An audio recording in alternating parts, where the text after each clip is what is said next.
Is it a good idea to spend $700,000 to make a 30-second video that nobody on earth gives a about? There's a respectful way for you to say that in the room, and I believe you speaking up to truth has a funny way to play out well for your career. Somebody's always watching. It's late October 2024, just making a quick little video. Business/marketing opportunities in 2025. Number one, live social shopping. TikTok Shop, whatnot. Meta's gonna have an answer. X looks like it's gonna have an answer. Like, it's a big deal. Poshmark, Walmart Live, Amazon, eBay Live, Fanatics Live. Like, it's really here. And so please, please, please understand affiliate, which is happening more in TikTok than anywhere else, and live shopping, which is happening in a lot of places. Get good at. The QVC-ification of social media is gonna be the buzzword of 2025. Number two, AI influencers. You will see more people that are getting famous on social that are not real people, it's AI. And you're gonna see companies and entrepreneurs own those people and monetize, selling stuff. It's gonna be wild. And so this one I know is gonna get a lot of people like, but AI influencers is gonna be a big part, and what AI influencers are going to do to influencers is what influencers did to famous people. It's gonna take a lot of market share from brand and business opportunities over the next decade. The beginnings are now here. Number three, creating the reach in social and changing the entire paradigm of marketing.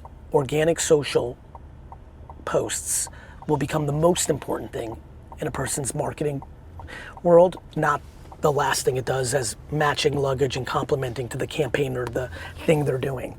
Using the AI algorithms, the news feeds, the algorithms, the For You pages to do creative testing, to do consumer insights while it's doing marketing, and then saving you a fortune on media when you're spending good media on good creative will become the modern framework. Social media organic post excellence. The best in the game are gonna separate themselves even more, and it's gonna be a major deal. And so, 3 hot topics on my mind. Leave a comment on what's on your mind.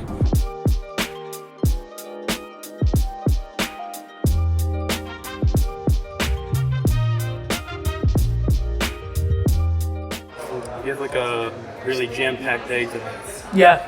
Podcasts, interviews. Yeah, a little bit of a throwback 2017 GaryVee day. Yeah, I was thinking how most people would prep, take notes, review. You don't do anything. I think I'm prepping at all times. What I think more people should consider doing is talking about things they know. I'm a practitioner who then talks about what he's doing. I prepped yesterday, I prepped the day before, I prepped the week before. I think too many people speak about things they used to do on categories that are still moving. Like going and giving a speech right now about marketing when I retired from day-to-day marketing in 2007 is challenging. I would need to prep, but I stay in my lane. That requires no prep by the way people think about it because you're actually prepping at all times. There was not a speck of meat left on my chicken wings. Nobody has ever done hot ones and cleaned the bone more. And I dominated.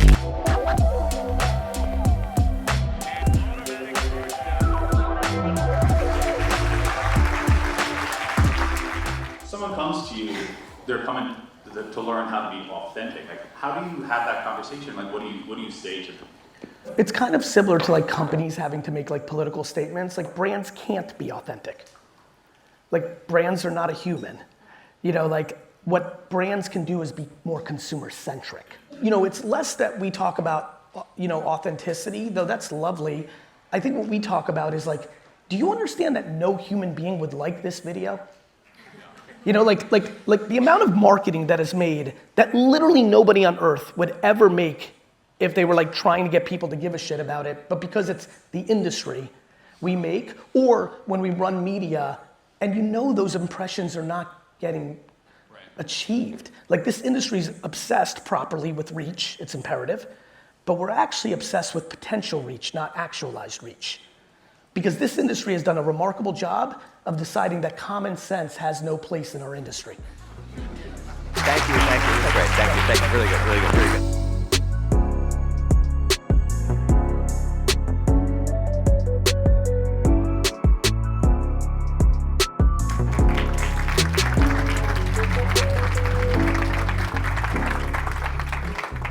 Overall, I would say die on your own sword. my biggest sadness, because I've really come to love this industry and many of the people in it, my biggest sadness is that I know a lot of you don't say in boardrooms and in meetings exactly what you actually believe, because you know it doesn't get measured. It's not in the reports. And I will tell you that what's been devastating for me now that I'm 15 years in is watching people that really knew, but bit their tongue, and then they get blamed when shit doesn't work and they lose anyway. And I do think that there's a lot of change coming. I do think that the pressures of the reality of how the industry's changing will put pressure. And I think it would just be, like, there's a respect, I'm lucky. I have no board, I'm not public. When I fuck up and like do something stupid and we lose a client, I just look at myself in the mirror and make fun of myself and move on. So I lack the fear that many have when they know if they make a mistake, they may lose their job. I get that. I'm not confused by that. But I promise you, there is a respectful way for you to say, are we gonna continue to buy these programmatic banner ads on .coms that nobody goes to? Like, this is not good, even though it might look good on the report. Or is it a good idea to spend $700,000 to make a 30-second video that nobody on earth gives a fuck about? There's a respectful way for you to say that in the room, and I believe if you're a CMO or VP or in a company, on a brand, at an agency, that you speaking up to truth has a funny way to play out well for your career.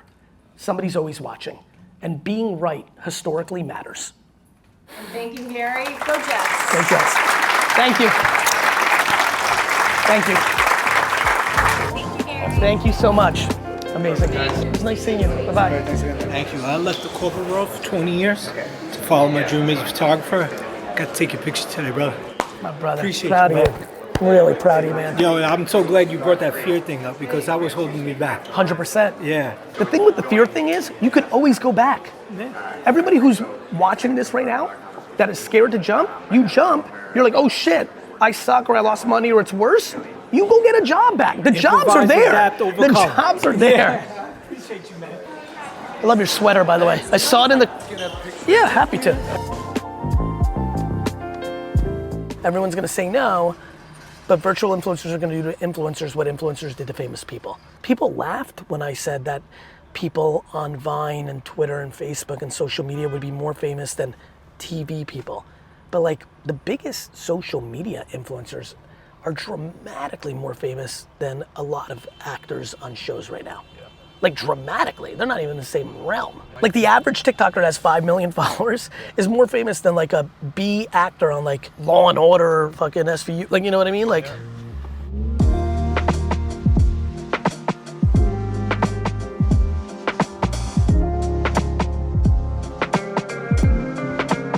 I'm not scared of social at all in the way that people talk about it, because I think parenting is collectively using social as an excuse to not parent.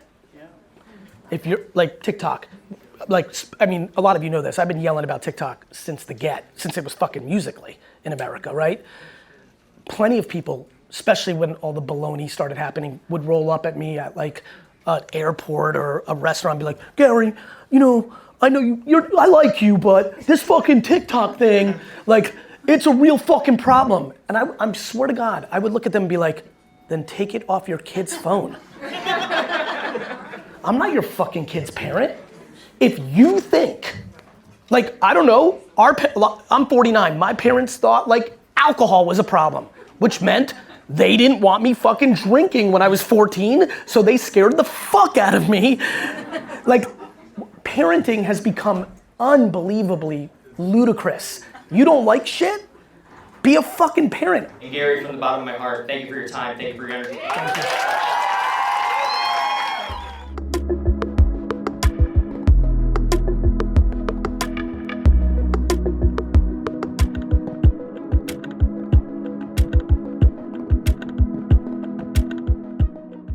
I wish people had better relationships with their parents. Yeah. I wish people gave their parents more grace. I said something at VCon once that said the line was, I just want you to all know, if you're upset with your parents, like, fuck your grandparents. And the point was, there's so many people that are mad at their mom, they know their grandma. Yeah. They know what their grandma did to their mom, but they like their grandma because their grandma didn't do that to them. Sure. But they're mad at their mom. But the grandma created the mom. Like, I don't think we do not leave enough grace for our parents' mistakes. Thank you, Gary. Thank you so much. Success, my friend. Thank you, my friend. If your whole life is prepping, do you need to prep?